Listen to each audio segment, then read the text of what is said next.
May mga lugar kaming pinupuntahan na halos mga liblib na rin pero mayroon namang mga daanan. Ito yung mga sinusubok namin puntahan dahil sa mga lugar na ganito ay meron talaga tayong makikita ng mga kababayan nating mga katutubo na dito pa rin naninirahan sa mga bundok. Dahil sa mga ganitong lugar ay wala talagang magtatangkang pumasok para makapagbigay ng tulong. Kaya ito yung mga tinatarget po talaga ng PB Team na sila ay mapuntahan natin para kahit paano ay matulungan po natin sila. Tulad na lamang po nitong aming ginawa na pagpunta po rito sa Agusan. Mga kababayan, magandang umaga po sa inyong lahat at nandito po kami yan sa Agusan pa rin. Itong dinaanan namin ay bago po sa lugar na pupuntahan natin at medyo nakakatakot yung daan. Napansin nyo yung dinaanan namin. Makikipot yung daan pero magamat may kalsada, makikipot. And sa pag-iikot namin kasi habang kami nagsusurvey ito, nadaanan namin itong ilang tahanan dito. Mabuti lahat nakakapasok pa rin yung sasakyan. Kita nyo to? Yan po yung bahay. Trapal, pero may nakatira. Halika pupuntahan natin.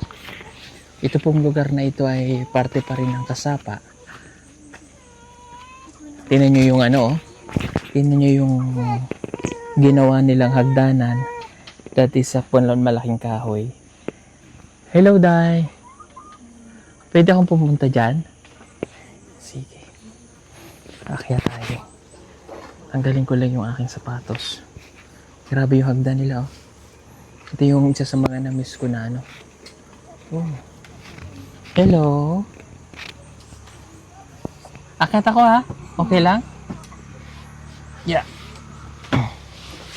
Oh, balat pa ng kahoy ito, oh. Anong pangalan mo? Jessa. Jessa. Oh. Yeah, upo ako. Okay. Ilang taong ka na? 15. 15? Mga kapatid mo? Ikaw? May asawa ka na? Wala pa. Nasa nanay mo? Dito. Asa? Sa Busa. Okay. Ito kapatid mo rin. Nag-aaral ka? Anong grade ka na? Grade Asan ka napasok, Day? May school dito? Itong diretso na to? 8. Oh. Anong trabaho ni na mama? Kasi pangitaan ni na mama dito. Naglampas. Okay. Kumain na ba kayo? Nagkaon na ka? Wala. Anong pagkaon nyo? Ha? Kamuti rin. Kayo mong mga igsuon. Uno. 6? Pang ilan ka? Upat. 4? May asawa na yung mga ate? Oh. Okay. Sige. Wala kayong bigas? Wala? Kamuti lang? Ito bunso nyo? Bata pa imong mama. Pila din mong mama? 40 pa. 40. Magkaedad lang kami. 15 years old ka na. Okay, buti hindi ka pa nag-asawa. Wala ka pang asawa? Nanguyab? Wala. Wala? Okay, mag-aaral ka pa o mag-aasawa ka rin? Aral. Bakit gusto mong mag-aaral? Makatabang sa pamilya. Para makatabang sa pamilya. Ano bang pangandoy mo pagdako? Anong gusto mo paglaki mo? Maestra. Maestra? Okay. Itong bahay niyo to? Dito lang kayo nakatira? Trapa lang, oh. Parang nag-tent lang sila. Hi, ako si Chris na mahusay. Isa din ako sa natulungan nila Sir Paul sa PB Team.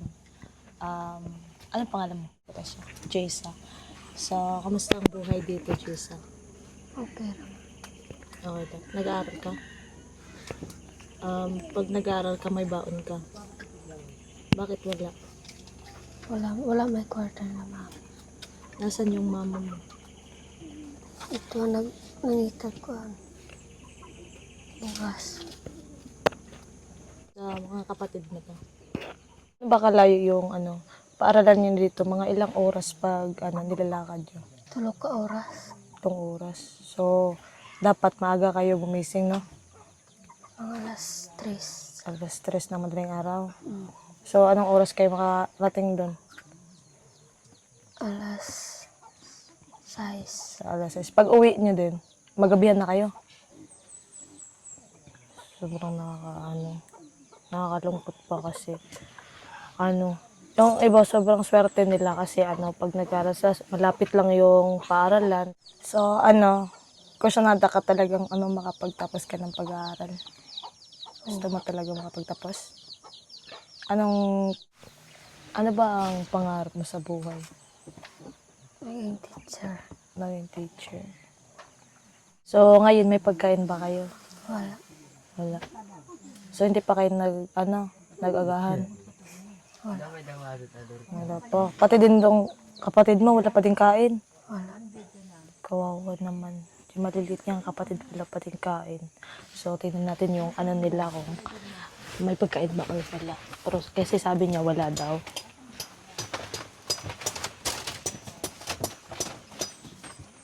Ako, zero balance talaga.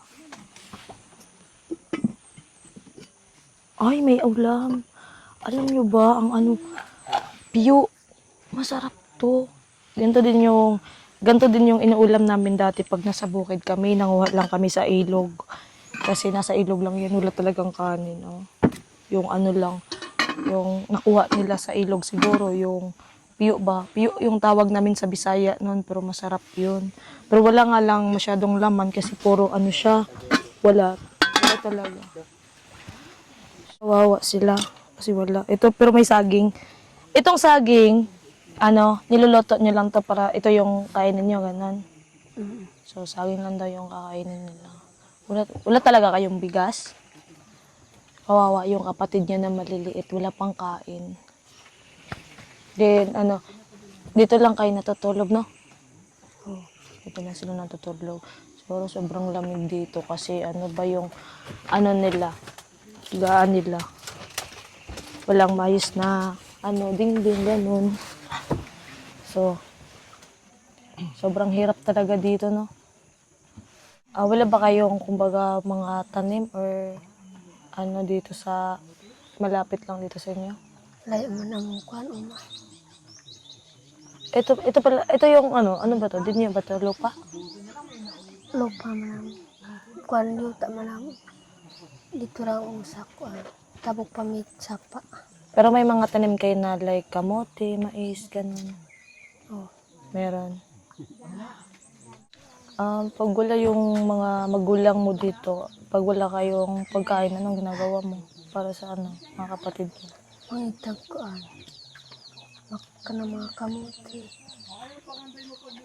Naghahanap ka ng para makain nila. Maghahanap siya ng like kamote daw para mapakain sa mga kapatid niya. So, di ba, hindi ka nakapag-aral pag wala kayong pagkain. So, naisipan mo na bang, umintiw ng pag-aral dahil sa sitwasyon niyo? Din. Gusto mo talaga, Padayon yap. gusto mo talaga makapagtapos ka? Oh. Yung mga kapatid mo ba nag-aaral? Oh. 3 lang ba kayo? Uno man may kabuok mo iso. Nasaan yung ibang kapatid mo? Ngayon naman itong duha. May sila. So, ikaw hindi mo na isipan na mag-asawa din. So, magsaing, tutulungan kita. Para may makain kayo kasi anong oras na? Dali ka, tayo ng magsaing tayo ng saging. Magsaing tayo ng saging mga kabayan kasi wala pa talaga silang kain tapos wala din silang bigas. So, tutulungan natin sila ay siya. Ano ang ulit pangalan mo? Jessa. Jessa. So, ako na dito. Kunin mo na lang yung saging. Ay, sorry.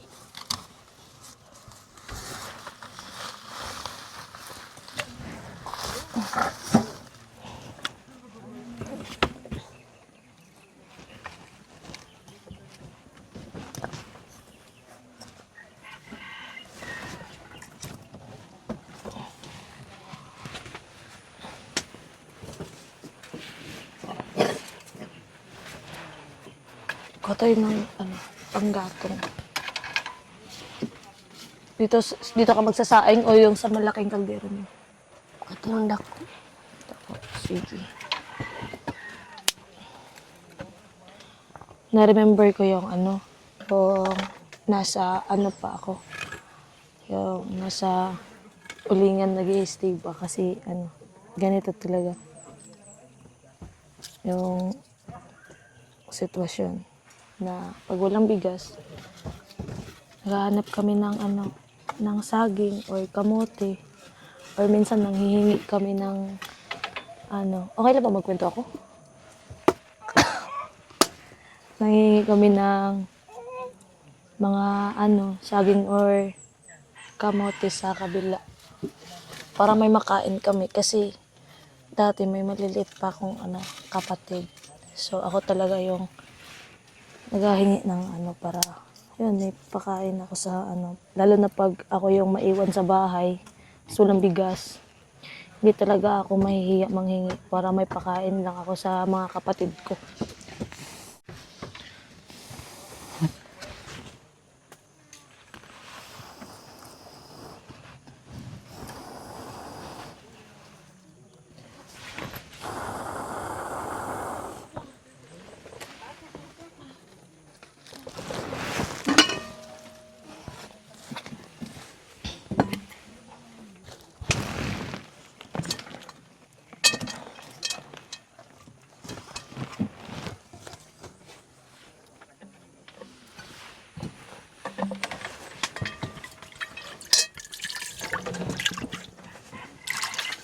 Silaw pa yung saging nila. Ilang taon na ba yung yung kapatid mo na maliit? 1 pa man. 1. So kawawa kasi 1 years old pa lang.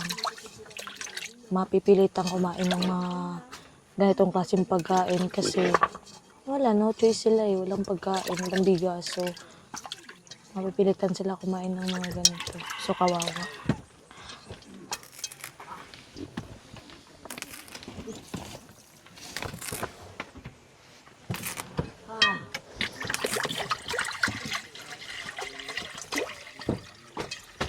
Sa akin.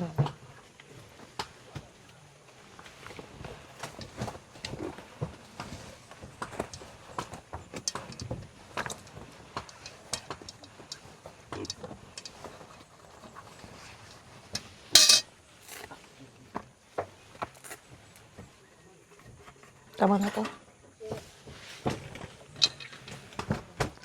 Pag mga ganitong style na sa pag ganitong style, alam na alam ko kasi dito ako lumaki sa mga ganitong, kumbaga ganitong sitwasyon, kaya alam na alam ko yung paano para makakain ganon. So, di ba ganito lang? Parang sobrang naman, taas. Ang layo, gani. Yan na.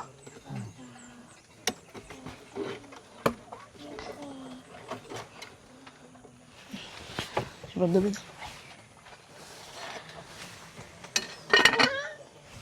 So, antayin na lang natin itong maluto para may makain na sila.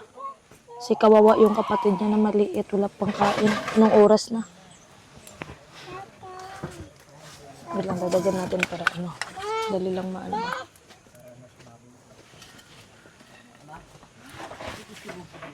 So, upo tayo dito.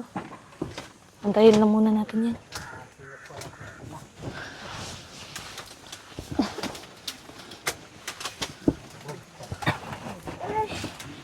So, dapat talaga mag-ano ka sa pag-aaral mo kasi gawin mo tong inspirasyon yung kahirapan nyo. Diba? Kung mag-aaral ka, mag-focus ka sa pag-aaral mo. Ka muna mag-jowa. Kasi sobrang hirap talaga sa buhay. Ganito din naman ako dati. Nag-uuling. Alam mo yun, nag-uuling? May nag-uuling ba sa inyo dito? Na. Oh. So, nakatry ka din ng ganyan? Oh. Ganyan din ako dati nung di pa ako nakita nila Sir Paul ng PB team. Nag-uuling din ako. May ganito din kaming tahanan dati.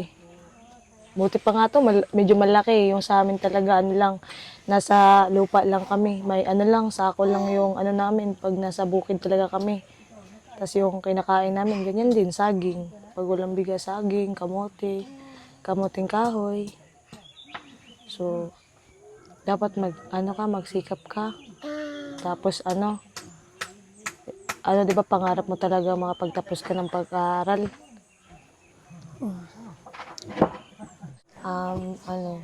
Basta magsikap ka lang sa pag-aaral kasi hindi naman sa lahat ng panan na hanggang dito ka lang o hanggang dito lang tayo, di ba? Kasi may awa din naman yung Diyos. Basta mag-aral ka lang, then para pag makapagtapos ka ng pag-aaral, edi makaahon kayo sa hirap. Matulungan mo na yung mga kapatid mo, tsaka yung pamilya mo, di ba? So, wag mong isipin yung wag mong isipin yung kahirapan mo, wag mong parang i-down gani. So, gawin mo siyang inspiration para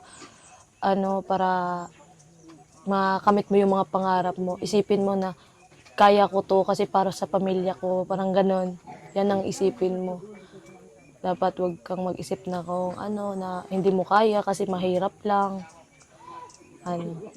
So, ngayon may ibibigay ako na pera sa'yo. Galing to siya sa PB team.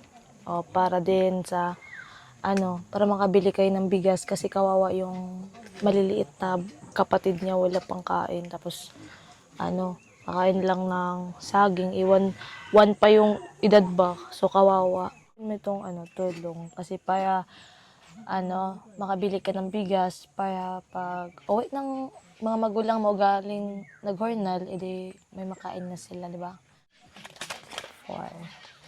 So galing yan sa PB team. Okay. Nagluto na siya pagkain? Pero Pagkain saging. nila yan? Oo. Saging. Saging lang. Palit kang bigas ha. Bila mo yung mga kapatid ng bigas. Bigyan mo yung nanay. Di ba nag-school ka? Oo. Sa kasapa siya. Nasa Dato pala. Sa Dato Davao siya nag-aaral. Kuha kang baon mo dyan, ha? Huwag mo ihatag lahat sa imong nanay. Turuan kita. Sila ibigay mo. Ito baonin mo, di ba? Ito pagbili ng bigas nila nanay. Dagdagan pa natin yan ng para maging 5,000. Yan. Ano nga ulit bibilin mo? Baon ako bukas. Basta ang ihatag mo sa imo ang mama, bugas, kunin mo yung 1,000 para may baon ka sa school. Sinabihan ko siya na magbili siya ng notebook kasi wala daw siyang notebook. Nanghihingi lang siya araw-araw sa classmate niya. Wala kang notebook. Tsaka ballpen, tsaka bag. So sabi ko, pwede mo naman kunan dyan para makapagbili ka din ng notebook. Kulang yan. Para hindi na siya manghingi ba. Para may pambili ka na ng ito yung pambili mo ng papel. Palit ka ng papel, ballpen, para hindi ka araw-araw nangingi sa mga klase. Hirap naman yung nangingi ka sa klase mo. Nangingi ka lang sa klase mo ng papel. Paano pag walang ibigay ang kaklase mong papel? Saka magsusulat. Paano kung wala rin sila? Di ba? Ano ulit bibilhin mo? Bukas o pangbaon ng papel. Daghan ng papel na bilhin mo ha. Saka ballpen. Mura lang naman ang notebook 60 pesos. Notebook ba o papel? Asang notebook na ganon? O yung tawag doon? Rigid? Palit ka ha? O pakainin mo yung mga igsuon. Luto ng saging? Hindi pa?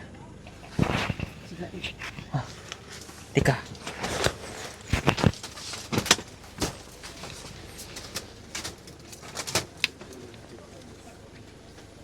Saging lang muna sa ngayon kaya wala pa silang bigas. Malay ang tindahan. Sorry mga kababayan wala kaming dalang bigas. Pero may mapili naman sila dyan. Nag-survey kasi kami. Ito yung saging nila. Oh.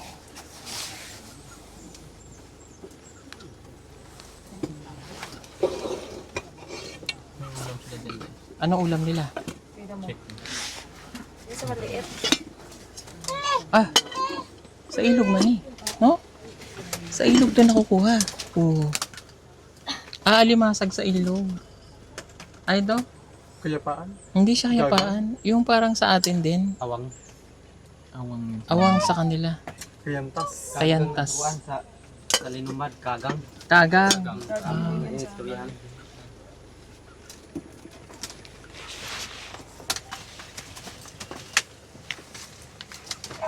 Tingnan yung mga kababayan. Oh. Mga damit nila nakasabit lang dyan. Para anytime halimbawa, wala kasi silang permanent ano eh. Kumbaga matatag nating permanent address. So parang anytime pagka wala na silang trabaho dito, balhin na naman sila, lipat na naman sila ng ibang lugar kung saan may hanap buhay. And after nyan, magstay sila doon. Pag wala na ulit, lipat na naman sila sa ibang lugar. Kaya wala silang permanent address talaga na natutuluyan. Kung mayroon man sila, yung iba, yun yung maayos na yung lagay. Halimbawa, matagal na sila nagstay doon. Mayroon na silang mga uma. Kaya lang sa kanila po, wala eh. May uma man sila, yung malalayo na lasang. It's either, ibibenta nila yon mura lang. Like, for example, 10,000, 20,000. Hindi nila yung babalikan. Siyempre, mayroon na nagmamayari noon na tinaniman na. Kung wala silang pampuhon ng pantanim, iniiwanan nila yung uma nila. Kaya mahirap talaga yung buhay po ng mga katutubo. O siya, sige day, alis na kami ha. Swela og tarong ha. Para maging maestra. Ha? Kamukha siya ni Allen. No? Sige, bye-bye. Tago ang pera. Ha? Sige po mga kabayan, salamat po sa inyo. Mag-thank you ka. Salamat po. Salamat po. Ay, wait lang. Katday. Salamat po sa inyong lahat. Salamat sa inyong panonood. Salamat sa walang sawang suporta. At suportahan nyo rin po yung mga PB team natin na kasama po natin palagi. Siyempre si Peking Koreana. Ganoon din po si Ren Vlogs. Ganoon din po si Mastering Rain. Si OnJ TV. At siyempre si Ralph. Ayan. At follow nyo ang kanyang page ang It's Me Rebecca. Ganoon din po si PB Team Noy, si Kuya Eli, at si Madam Yola, at sino pa? Peter Paul. Ayan, sa dami natin. Si Peking Bombay, si Istong, si Tito Ernst TV, Andres Marias, yung Tita PB Lab. Salamat, God bless sa inyong lahat. Bye-bye. Marami pa sa atin ngayon hindi pa alam na gumamit ng solar. Pero hindi nyo ba alam na napakadali lang naman talagang gamitin ng solar dahil meron na tayo ngayon ng mga smart solar. Na kahit kayo mismo ay kayang-kaya nyong ikabit to sa inyong tahanan. That is 200 watts na pwede nyong gamitin indoor and outdoor. Napakaliwanag na nito at talaga namang makakatipid pa kayo sa kuryente. At ang maganda pa dito ay may kasama na itong remote na pwede nyong kontrolin. Pwede nyo itong iset ng 3 hours, 5 hours, or 8 hours. At ang isa sa nagustuhan ko dito ay malaki na ang kanyang solar panel. Na makapagbibigay ng continuous lightning na up to 12 hours. Let's say, alas 6 ng gabi nyo binuksan, mamamatay pa siya ng alas 6 hanggang alas 8 ng umaga. At ang maganda dito, hindi basta-basta nababasa ang bulb nito dahil waterproof na. Kaya kung gusto nyo pong mag-order nito ay mag-message na kayo dyan sa PB Team Solar.